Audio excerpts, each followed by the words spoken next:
Tela escura, música crescente, clima de suspense.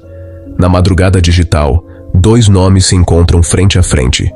Antônio Miranda, direto do canal Teologia Reversa.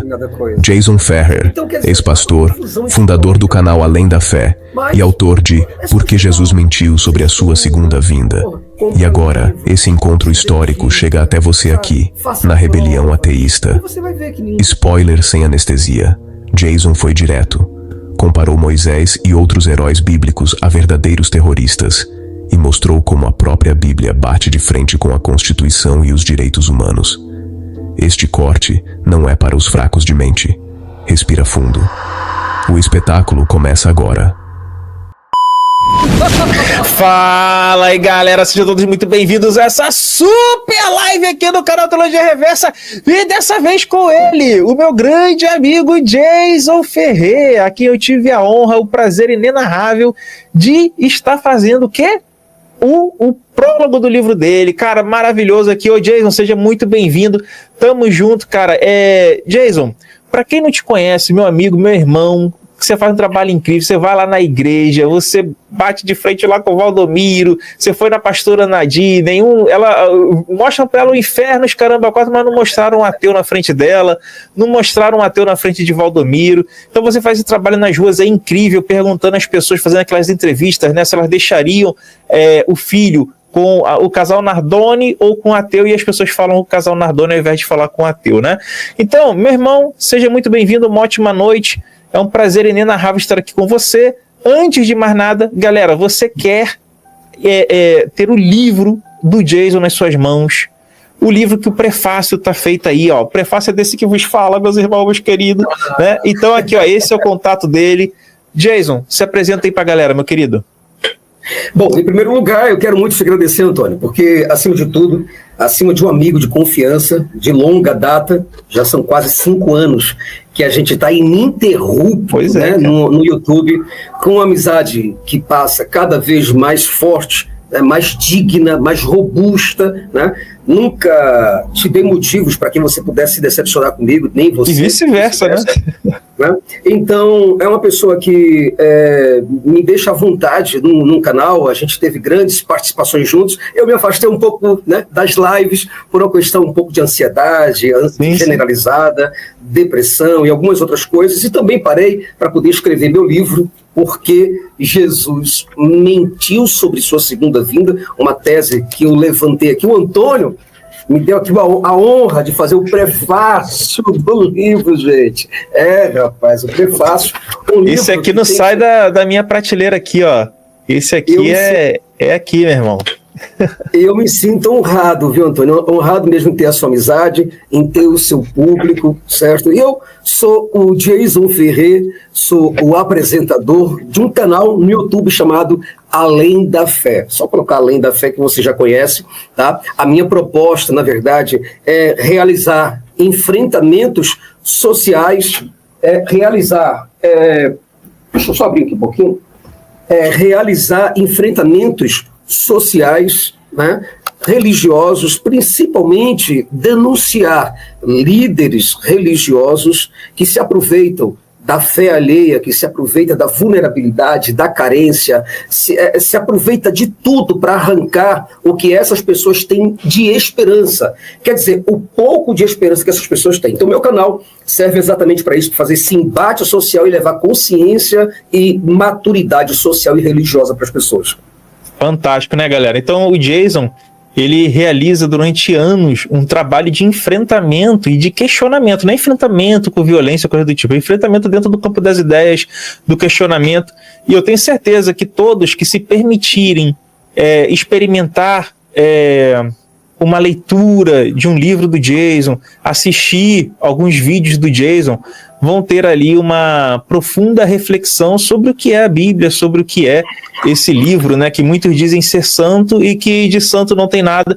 Na minha visão particular, é a mesma coisa que você ter o My Camp aberto na sua sala é você ter a Bíblia aberta na sua sala, sendo que bobear a Bíblia é até pior, tá? Bobear a Bíblia é até pior. Então, assim, O que o Jason vai mostrar aqui pra gente hoje é porque nós não deveríamos, né, ter esse livro como guia moral, ético, porque esse livro deveria ser banido da sociedade, assim como o Mein Kampf foi, né? Então, é um livro cheio de preconceito, cheio de ódio, é um livro que incentiva infanticídio ou leis absurdas que nem o próprio Deus, nem o personagem fictício que está ali por trás das historinhas com E do livro é capaz de cumprir, né? Então tudo isso a gente vai mostrar aqui hoje. Jason, dá uma introdução sobre o tópico, a importância dele, até porque, galera, vocês não sabem, o Jason vai fazer um outro livro. Não é segredo não, né, Jason? Não, de modo. Não é segredo não, né? Tô dando spoiler. Então ele está escrevendo um livro onde ele vai a fundo nessa questão para mostrar para vocês, dentro dos direitos humanos, dentro do Código Civil, Penal, da ética, da moral, dentro de uma questão filosófica, por que esse livro ele não é digno de respeito, de honra, pelo contrário, é um livro abominável, cheio de problemas e violações dos direitos humanos. Fica à vontade aí, Jason. Bom, você já deu um levantamento que é exatamente isso, é filosófico, é ético, é moral, é problema interno da teologia, contradições imensas, e esse livro, o que eu defendo hoje com unhas e dentes, é que esse livro, Antônio, ele não merece o nosso respeito e não merece a nossa moralidade, certo? Aí eu vou explicar para vocês o motivo pelo qual não merece respeito algum. Por qual motivo não merece nosso respeito? Porque não respeita a vida, a liberdade, a democracia e não respeita a dignidade humana. Coisas que nós, no nosso direito, respeitamos. Ora, se você do outro lado é uma pessoa que exige respeito e exige tolerância religiosa, se você que é humano, em pleno século XXI, se você, em pleno ano 2025, quer respeito das pessoas, mas ao mesmo tempo você anda com um livro, entenda bem o que eu estou lhe falando, entenda, não é ofensa, não é nenhum tipo de vilimpêndio à sua fé, mas se você anda com a Bíblia, que diz totalmente ao contrário, eu quero dizer para você que o Código Penal, o Código de Processo Penal, ele proíbe terminantemente que você faça apologia ao terrorismo e apologia a qualquer livro, ou qualquer arte, ou qualquer coisa que traga prejuízo à dignidade humana. É essa a ideia. Tem isso no código? É evidente que tem, é claro que tem, né? Então, Antônio, acho que travou aí eu não estou falando que ele tá falhando a minha internet. Travou a internet. Isso, agora voltou. Então repare aí, galera, que o Jason ele tá se aprofundando e tá indo atrás até das leis mais obscuras da sociedade, né? A notinha de rodapé da Constituição, das leis brasileiras, das leis internacionais. Ele tá indo na notinha do rodapé e mostrando que todas as nossas leis morais são contra aquilo que tá lá na Bíblia. Continua aí, meu querido. Exato, cara, exatamente. Então, assim, quando você pede liberdade de expressão e você tem um livro que nega a liberdade de expressão, quando você pede respeito ao próximo e esse livro nega respeito ao próximo, tem alguma coisa de errado. Então você está fazendo apologia a homens como Moisés, Josué, você está fazendo apologia a terroristas como Davi. E você fala, Jason, como é que você pode abrir a boca para dizer que Moisés é um terrorista? É só você pegar a Bíblia de Êxodo a Josué. Que aí você vai ver se todas as atrocidades que estão contidas neste livro, se todos os atos de Moisés, se eles são ou não parecidos com o Hamas, com o Hezbollah, com a Al-Qaeda. Aí você vai ver. Se o que você está vendo, por exemplo, se você vê hoje pessoas, vamos dizer, se você pega um grupo de muçulmanos, né, de uma doutrina rígida do islamismo, soltando homens sexuais da ponte de prédios, enforcando homossexuais, metralhando, você vai chamar isso de quê? Do que você vai chamar isso de terrorismo? É evidente que é um terrorismo, isso daí. Além de tudo, está contra completamente toda a noção de direito que nós fizemos desde o século XIV. Século XIV, XV, XVI foi que começou, então, o mundo jurídico se tornar independente da religião que dominava todas as coisas, inclusive a moral, dominava a arte, a educação, no caso a própria pedagogia, e dominava o direito. Então, através de Montesquieu lá atrás, Locke, por exemplo, né, grandes mestres da área do direito, da filosofia, da teologia, esses homens separaram as coisas, Brasil, para que nós pudéssemos sair das escolas do justnaturalismo, tá, para partir para o positivismo jurídico, para que a gente possa entender que as nossas leis, elas não dependem dos deuses. As nossas leis, elas contemplam, elas foram fabricadas por humanos para humanos. Não quer dizer que os deuses imperam e dizem o que nós devemos fazer. Então, quando você tem um livro que manda matar homossexuais, eu quero que o YouTube entenda que eu não estou falando para matar homossexuais. O que eu estou falando é que a própria Bíblia, em Levítico, capítulo 20, isso não é novidade para ninguém. Só que é o seguinte, Brasil, entenda bem isso. Agora vem o problema. Qual é o problema? É você levantar esse livro aqui, você colocar esse livro embaixo do braço e dizer, eu amo o homossexual. Mas, ao mesmo tempo, você está defendendo, Antônio, defendendo o que a Constituição diz que não é.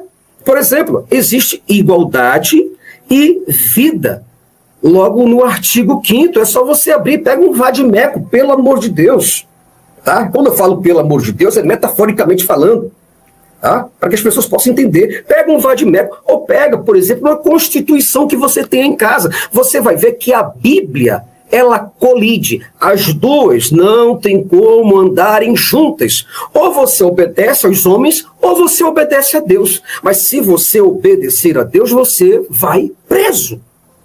É isso que eu estou falando para você. Ô, Jason, esse daí é um dos princípios básicos do, se não me engano, é o artigo 3º dos direitos humanos, que diz que todo ser humano tem direito à vida, né? Então você vê que esse é um princípio basilar das Nações Unidas, cara, basilar para todas as pessoas, todos os povos. E uma outra coisa, veja que o artigo 5º, né, um dos nossos maiores e melhores artigos da nossa Constituição, no artigo 5º, logo no cabeçalho, logo no caput do artigo 5º, está falando sobre igualdade e vida. O artigo 3º, o inciso 4, tem vedação, né, a discriminação.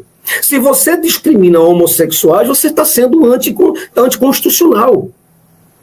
Entende? E não adianta você alisar a Bíblia. Se você alisar a Bíblia, você está ferindo a Constituição. Mas se você alisa a Constituição, você está ferindo a Bíblia. É uma contra a outra. A nossa ideia aqui é que a Bíblia ela seja um livro histórico, para que nós possamos olhar para trás e ver como os nossos antepassados, como aqueles selvagens da Idade do Bronze e da Idade do Ferro se comportavam, como era a moralidade deles, a ética, os juízos, o bom senso daquelas pessoas. E a gente olhar para trás e não querer repetir esses atos. A Bíblia só serve como um produto histórico e nada mais. Quando a gente quer colocar um livro desse daqui nas escolas como instrumento paradidático, a gente está ferindo mortalmente, a gente está colidindo com a Constituição e os direitos humanos, com a Convenção Americana, inclusive. Não é possível que você do outro lado entenda, quando você defende a Bíblia e você faz apologia à Bíblia, você está fazendo apologia ao crime. Tá certo? É isso que eu quero dizer para você. Então, a ideia é que essa mensagem possa chegar a vereadores, deputados, a senadores, para que a nação brasileira possa entender que, por mais que a Bíblia ela tenha sido de valor importante para o Ocidente, ela não é mais. Nós mudamos. A Bíblia não tem mais nenhum significado para nós humanos no século XXI, desde o século XVI, desde a separação da igreja com o Estado. Nós não devemos mais valores e nem tentemos ressignificar a Bíblia, porque fica feio. Então a ideia é que a gente possa trazer para vocês aqui que ou vocês ficam com a Bíblia ou ficam com a Constituição, com as nossas leis, com o legado, né, que os filósofos e juristas trouxeram para nós. Estou errado, Antônio? Está absolutamente certo, né? Não tem como você escolher seguir a Bíblia e a Constituição ao mesmo tempo, porque você vai começar a entrar em contradição, você vai começar a entrar em paradoxos, né? Quer ver? Vamos ver aqui os superchats aqui para a gente poder já se aprofundar um pouco mais nesse assunto.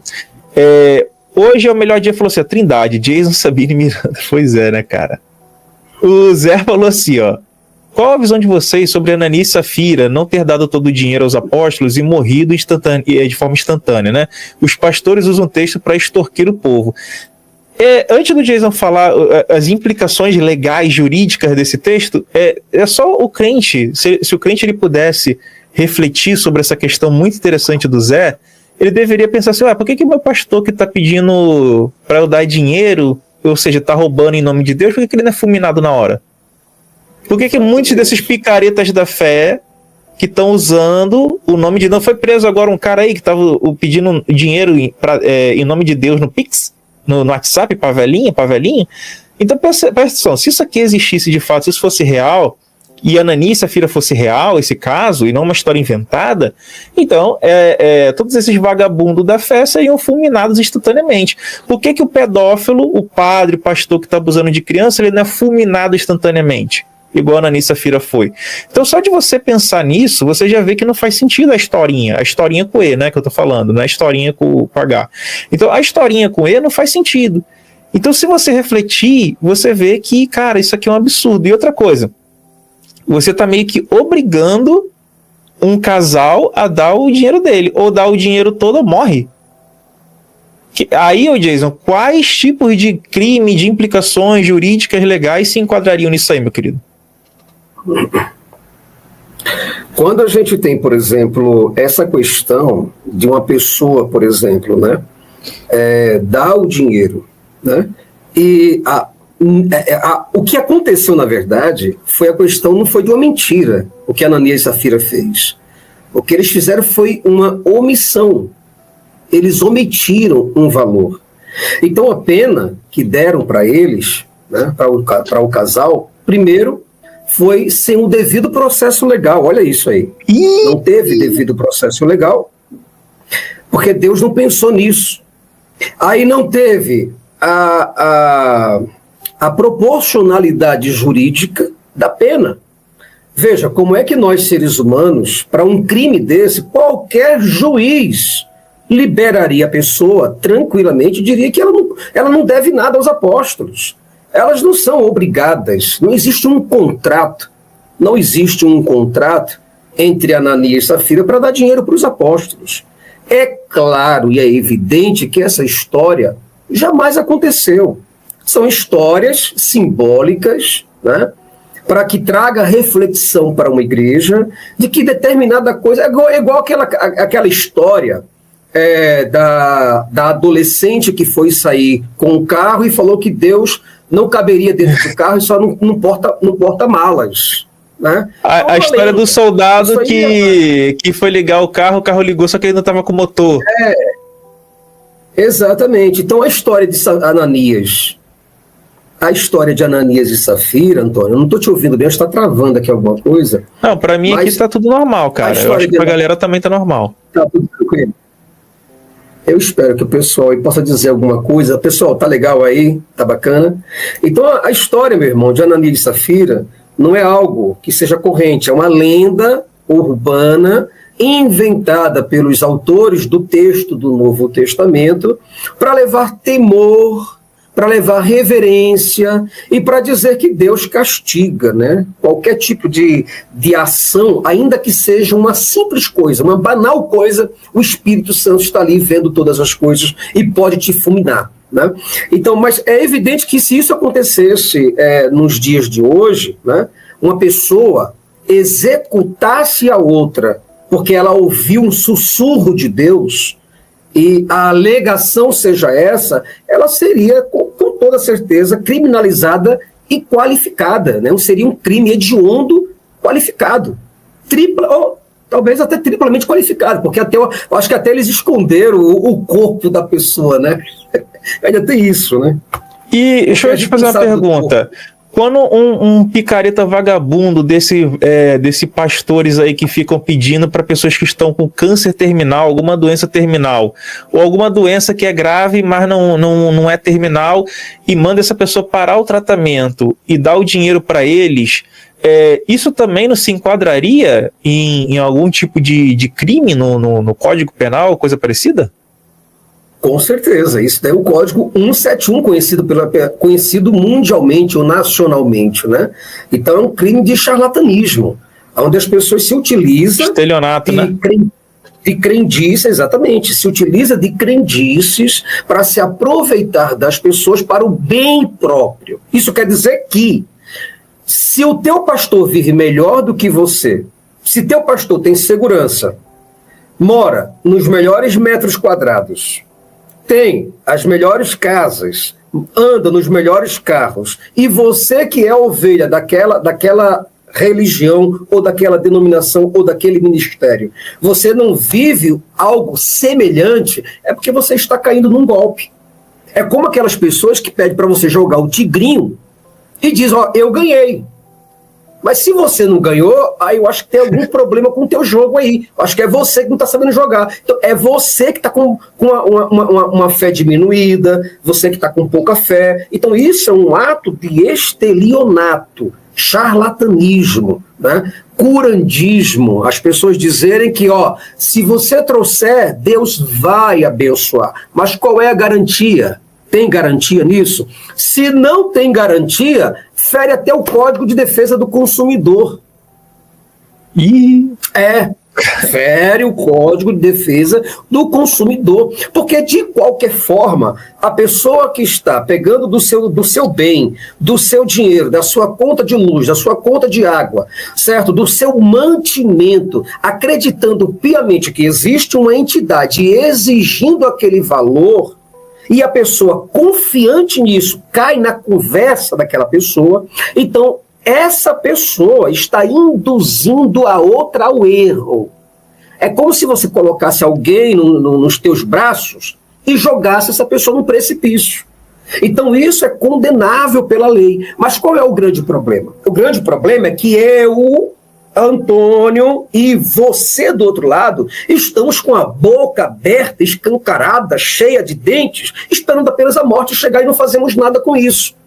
Esse aqui é o grande problema. Porque enquanto os religiosos estão lá no Senado, estão na Câmara dos Deputados, estão na Câmara de Vereadores, influenciando os vereadores, prefeitos cristãos, vereadores cristãos, querendo colocar uma coisa dessa daqui e fazendo vista grossa para essas circunstâncias que estão abalando a nossa moralidade, a nossa dignidade, está levando as pessoas à loucura, a problemas psicológicos, à depressão, e dizem, não, mas nós estamos salvando vidas. Salvando vidas como? De que maneira? Fazendo o quê pelas pessoas? Então, quer dizer, quando a pessoa leva um livro desse aqui, um livro que é banhado de sangue e é repleto de preconceitos, de discriminação, de racismo aqui dentro, escravismo, né? Escravizar pessoas, onde a própria Bíblia aqui, ela diz que, espancar escravos, é certo. Êxodo 21, versículo 20. Exato, Êxodo 21, versículo 20. Aí eu pergunto para você, veja que o artigo 5º volta mais uma vez no seu caput, vida e igualdade. Aí no artigo 5º, inciso 3º, tratos cruéis. Isso é terminantemente proibido. Aí você diz assim, mas Jason, entenda, nós não praticamos isso. Aí fica difícil. Porque se você não pratica, mas você defende, você é cúmplice. Você me compreende o que eu estou falando? Você é cúmplice. Quando você defende Moisés e você defende Hitler ou Mussolini, ou você faz sinais aqui, Reich, né? E você defende, se você anda, por exemplo, imagina que você anda com a camisa do Bin Laden nos Estados Unidos. Já imaginou a cena? Você consegue imaginar a cena? O que aconteceria, Antônio? Imagina que eu estou saindo do Brasil, certo? Aí eu coloco as 2 torres gêmeas aqui, certo? Coloco os 2 aviões estourando a torre gêmea, coloco um dedinho assim e o Osama Bin Laden rindo do lado. O que você acha que vai acontecer comigo? Tu vai ser preso, né, filho? Ou morto, alguma coisa do tipo, né? Eu pergunto para você do outro lado. Se você tem uma Bíblia que defende terminantemente essas coisas. Ah, Jason, mas isso foi no passado. Não. Ela continua viva, porque se você tem esse discurso de ódio, dizendo que a Bíblia continua atual como o jornal de amanhã, você está fazendo um discurso de ódio sem saber. Porque se a Bíblia ela é atual, então peraí, calma aí, se ela é atual, será que eu devo realmente espancar escravos? Eu tenho escravos? Eu fico vendo, por exemplo, Antônio, olha que coisa interessante. Tem placas e mais placas distribuídas por aí, publicamente, dos 10 mandamentos, certo? Aí eu pergunto para você, os 10 mandamentos, o que acontece se eu desobedecer o sábado, Antônio? No 10 mandamentos você é executado, segundo Números 15, do 32 ao 36, o homem estava pegando um graveto no sábado, não tinha sido ainda dito o que aconteceria com ele, eles foram consultar o ser imaginário ao qual eles acreditam. O ser imaginário, segundo eles, mandou apedrejar até a morte e o homem foi executado. Então, um cara que só que estava pegando o graveto no sábado foi executado, mas Davi com Betseba, cometido em adultério, foram poupados, mas a criança foi torturada e morta. Então, só que a gente já tem vários crimes e uma comparação bizarra para ser feita, né? Exatamente. Aí você veja que coisa interessante. Como é que nós, no tempo de hoje, nós dizemos, Jason, mas a Bíblia diz em Êxodo, capítulo 20, versículo 8, que qualquer pessoa, aliás, que é proibido trabalhar no sábado, fazer qualquer trabalho no sábado. Isso daí representa para nós Código Penal. Agora, qual é o Código de Processo Penal disso daí? Está em Números, o que o Antônio acabou de falar. Números, capítulo 15, versículo 32 e 36. Qualquer desobediência a isso é pena de morte. Aí eu pergunto para você, existe pena de morte no Brasil? Isso institucionalmente falando? Isso constitucionalmente falando? Não existe pena de morte no Brasil. Né? É ilegal pena de morte. Não existe nenhuma pessoa que diga, olha, eu quero a pena de morte no Brasil. Não, é cláusula pétrea. Acabou, não tem o que fazer mais, não tem emendinha aqui, nem coisinha ali, nem emendas que possa emendar-se à Constituição para que haja pena de morte. Nós abolimos a pena de morte, nós abolimos a escravidão. Vocês têm que entender isso, mas o que diz lá, por exemplo, o último mandamento está dizendo que você não deve cobiçar o escravo e a escrava do teu próximo.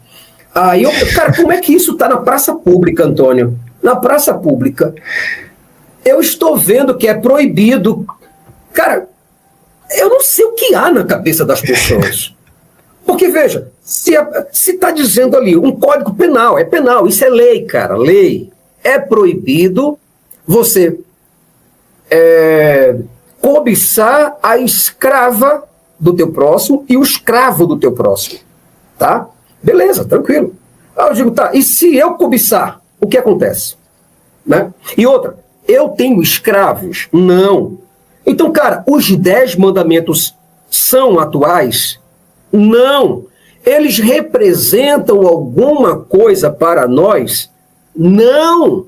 Porque antes dos 10 mandamentos, diz, mas os 10 mandamentos, por exemplo, tem muitos professores na área do direito que bate boca na sala de aula comigo e diz, Jason, os 10 mandamentos serviram como base moral para o Ocidente. Veja que está escrito, né? Não matarás, não roubarás. Aí eu pergunto, professor, me diga só uma coisa. Em qual sociedade entendeu que roubando e matando as pessoas, elas cresceriam? Elas se multiplicariam. Elas teriam prosperidade, elas teriam equidade, elas teriam liberdade, elas teriam uma única cosmovisão social. Qual foi? Qual? Por exemplo, Suméria foi roubando... Aqui, só um detalhe aqui, o que Jay está falando aqui é a própria sociedade fazer isso com ela própria, tá? Ele não está falando, tipo assim, de um império invadir outra nação e conquistar, porque muitos na história humana fizeram isso, né? Inclusive essas coisas estão na Bíblia para incentivar esse tipo de coisa, para incentivar que se invadisse outros povos e saqueasse, matasse, se você visse uma menina que você achou formosa, você abusasse dela. É para isso que essas coisas estão ali, para você ter um respaldo político. A Bíblia é um livro político, se engana quem acha que a Bíblia é um livro religioso. E, Jason, não faltando seu raciocínio, aqui na Declaração dos Direitos Humanos, já para a gente não perder o tópico da escravidão, tá aqui, ó. Artigo 3, todo ser humano tem direito à vida, à liberdade e a segurança pessoal. Então aí, o escravo não estava tendo direito à vida, nem à liberdade, nem à segurança pessoal. No 4, ninguém será mantido em escravidão ou servidão. A escravidão e o tráfico de escravos serão proibidos em todas as suas formas. Então a Bíblia ela é totalmente contra aquilo que está nos direitos humanos universais, né? Porque na Bíblia, aí no Êxodo 21 que você leu, o cara está ensinando a você ter um escravo para sempre e depois como você vender sua filha. E que aí vai ter gente que vai falar assim, não, mas ali era escravo porque a pessoa estava só trabalhando. Ela estava só trabalhando ali de forma voluntária, né? Não, porque no versículo, se não me engano, 20 e 21 do mesmo capítulo, vai dizer que ali o escravo foi comprado pelo seu dinheiro e que você poderia matá-lo espancado desde que ele sobrevivesse 2 dias, que aí você não seria punido. E sem contar outras passagens que Deus ensina a você invadir povos, tomar daqueles povos escravos e ainda ensina como comprar e vender escravos. Então, assim, a Bíblia, comparada a direitos humanos, comparada com a Constituição, ela vai na contramão disso. Na contramão, né? Ela vai ao oposto disso. Então, falar que a Bíblia respalda as nossas leis morais, éticas e bons costumes é só se você estiver vivendo no mundo invertido, né? No mundo onde o certo é o errado e o errado é o certo. Aí não é possível um negócio desse. Não é isso, Jason? Correto. Bom, pessoal, agora que assistimos esse corte sensacional do Jason e do Antônio, já aviso, vai vir muito mais por aí. E é justamente nesse embalo que a gente precisa ir fundo, sem dó, sem medo, sem travas, porque quando a gente fala da Bíblia e de tudo que vem junto com ela, a gente está falando de um dos maiores venenos já produzidos pela humanidade. Um veneno que se disfarça de remédio, que se apresenta como guia moral, como livro sagrado, mas que na prática foi e continua sendo um dos instrumentos mais cruéis de dominação, exploração e atraso que já existiu. Não é exagero dizer que onde a Bíblia pisou, o conhecimento foi pisoteado, a liberdade foi sufocada e a dignidade humana foi violentada. E é sobre isso que a gente precisa falar com clareza, com contundência, sem dar espaço para meias palavras, porque o tempo da omissão já passou. A primeira coisa que salta aos olhos é que a Bíblia não é e nunca foi um livro de amor, como os fiéis tentam vender. É um livro que, em sua essência, exala ódio, preconceito, intolerância e violência. O que temos nas suas páginas são guerras santas, genocídios autorizados, escravidão justificada, misoginia escancarada e homofobia institucionalizada. E quando alguém levanta esse livro em praça pública, dentro de igrejas ou mesmo no Congresso Nacional, está levantando não um símbolo de moralidade, mas um manual de barbárie. O veneno número 1 da Bíblia é o veneno da violência sagrada, a ideia de que matar, destruir e humilhar pode ser justo desde que seja em nome de Deus. Isso legitima terroristas, inquisidores, cruzados e até hoje legitima pastores que destroem famílias inteiras dizendo que estão apenas cumprindo a palavra. O segundo veneno é o veneno da escravidão. A Bíblia não apenas tolera a escravidão, como a regulamenta. Dá instruções de como bater em escravos, de como comprá-los, de como herdá-los. E até hoje vemos a herança desse veneno na forma de igrejas que se enriquecem escravizando mentalmente seus fiéis, reduzindo-os a meros servos de um projeto de poder. É impossível falar de libertação espiritual quando a raiz do livro sagrado é a legitimação da escravidão humana. É por isso que durante séculos colonizadores usaram a Bíblia para justificar o tráfico negreiro, a exploração de povos indígenas e a manutenção de castas sociais. A Bíblia sempre foi a algema dourada para aprisionar consciências. O terceiro veneno é o veneno do atraso científico. Quantos séculos a humanidade perdeu porque a Bíblia foi tomada como parâmetro de verdade absoluta? A Terra no centro do universo, a criação em 6 dias, a negação da evolução, o desprezo pela medicina em nome da oração. A cada avanço da ciência, a Bíblia se colocou como obstáculo. Galileu foi perseguido, Darwin foi difamado, médicos foram acusados de bruxaria porque ousaram desafiar o livro sagrado. E até hoje, em pleno século XXI, a Bíblia serve de desculpa para antivacinas, para negacionistas do aquecimento global, para obscurantistas que preferem rezar a tratar um câncer. A Bíblia é inimiga do conhecimento e qualquer sociedade que se ancora nela inevitavelmente afunda na ignorância. O quarto veneno é a misoginia. A Bíblia rebaixa a mulher a uma condição de objeto, de propriedade do homem, de ser inferior e culpado pelo pecado original. É o livro que manda a mulher calar na igreja, que diz que ela deve obedecer ao marido, que naturaliza a poligamia masculina e criminaliza a liberdade feminina. É a Bíblia que legitima a violência doméstica, a desigualdade salarial, a exclusão das mulheres de posições de poder. E não adianta pastor moderno querer dourar a pílula, porque o texto cru está lá, cristalino. A mulher é vista como um ser de segunda categoria. Isso é veneno puro contra metade da humanidade. O quinto veneno é a homofobia.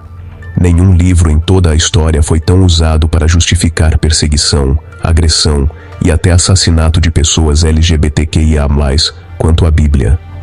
Versículos de Levítico e de Paulo são repetidos à exaustão como justificativa para o ódio. E mesmo aqueles cristãos que dizem amar o pecador, enquanto odeiam o pecado, estão apenas reproduzindo esse veneno disfarçado. A Bíblia não respeita a diversidade, não respeita a liberdade individual, não respeita o direito de cada um ser quem é. O que ela faz é criar monstros que usam Deus como desculpa para violentar o próximo. É por isso que quando alguém ergue uma Bíblia e diz que está defendendo a família, na verdade está espalhando veneno contra famílias reais que sofrem e resistem todos os dias. O sexto veneno é o veneno do autoritarismo. A Bíblia exige obediência cega, fé incondicional, submissão sem questionamento. O crente é treinado desde cedo a não pensar, a não duvidar, a não investigar. Questionar é pecado. Buscar provas é falta de fé. Isso cria gerações de pessoas incapazes de exercer pensamento crítico, que se tornam presas fáceis de charlatões, políticos corruptos e líderes religiosos milionários. O autoritarismo bíblico é o terreno fértil para ditaduras, para regimes teocráticos e para o controle absoluto das massas. É o veneno da mente aprisionada. O sétimo veneno é o veneno da apatia social. A Bíblia diz que esse mundo não importa, que tudo vai ser resolvido no céu, que os pobres devem aceitar sua miséria porque terão recompensa depois da morte. Isso destrói a vontade de lutar por justiça aqui e agora. Isso legitima a desigualdade, mantém o povo acomodado, anestesia a revolta legítima contra as injustiças.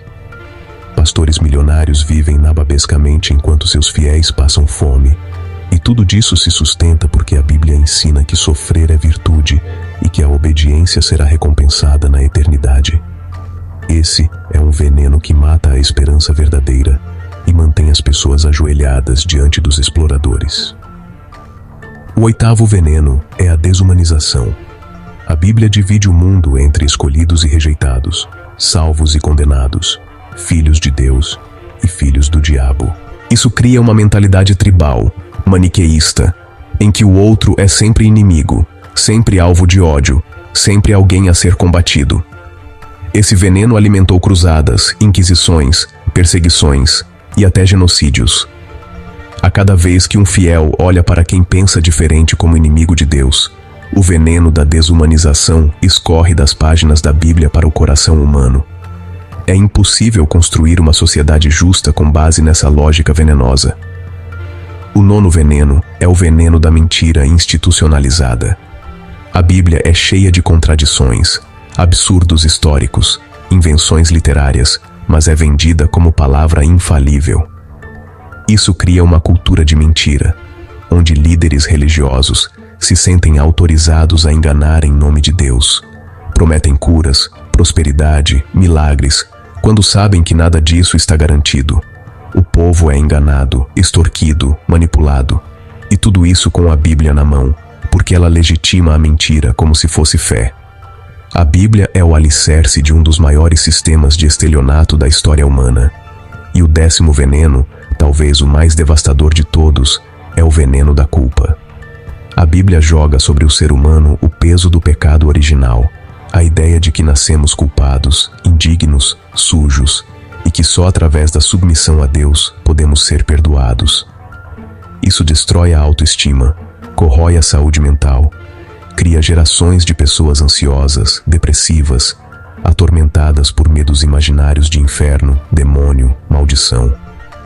A culpa bíblica é um veneno psicológico que paralisa vidas inteiras, que impede a felicidade, que sequestra a liberdade. É o veneno que mata por dentro. Esses 10 venenos da Bíblia estão presentes em cada página, em cada culto, em cada pregação. São eles que alimentam os pastores milionários, que enriquecem com a miséria alheia. São eles que atrasam a ciência, que impedem o avanço da educação, que corroem a política, que justificam discriminações, que perpetuam injustiças. E quando alguém levanta esse livro e diz que ele é a palavra de Deus, o que essa pessoa está fazendo é levantar um frasco cheio de veneno diante da sociedade. E é por isso que a denúncia precisa ser feita. Não dá mais para aceitar calados que a Bíblia seja colocada nas escolas, que pastores milionários ditem a política nacional, que a fé alheia continue sendo explorada impunemente. Cada vez que alguém diz, a Bíblia é a palavra de Deus, o que essa pessoa está realmente dizendo é, eu aceito o ódio, a violência, a escravidão, a misoginia, a homofobia, o autoritarismo, a apatia, a desumanização, a mentira e a culpa como normas de vida. E isso é incompatível com os direitos humanos, com a Constituição, com a dignidade da vida. Por isso, o que precisamos é de coragem. Coragem para dizer que a Bíblia não é guia moral, é manual de atraso. Coragem para enfrentar pastores que se enriquecem explorando o medo. Coragem para exigir que a política se mantenha laica. Coragem para defender a ciência, a liberdade, a igualdade e a dignidade humana contra o veneno disfarçado de sagrado. Não se trata de intolerância contra pessoas religiosas, mas de intolerância contra a intolerância. Não podemos mais deixar que o veneno continue sendo servido como se fosse remédio. E aqui ficam as considerações finais. Se você chegou até aqui, é porque entende que a luta contra a Bíblia como instrumento de poder é uma luta pela vida, pela liberdade, pela dignidade. Não se trata apenas de criticar um livro, mas de denunciar um sistema inteiro de exploração, de mentiras e de venenos que continuam envenenando gerações. Por isso, eu te convido a não se calar. Compartilhe essa mensagem, debata, questione, denuncie. Não aceite que a Bíblia seja tratada como intocável. O futuro da nossa sociedade depende da coragem de enfrentar os venenos do passado. E se você apoia esse trabalho, se você acredita nessa voz que ecoa contra o obscurantismo, deixe seu like, se inscreva, compartilhe com mais pessoas. A rebelião ateísta só existe porque você está aqui junto, porque você faz parte dessa luta. Muito obrigado a todos vocês. E que venham os próximos cortes, porque ainda temos muito veneno para denunciar e muito antídoto para espalhar.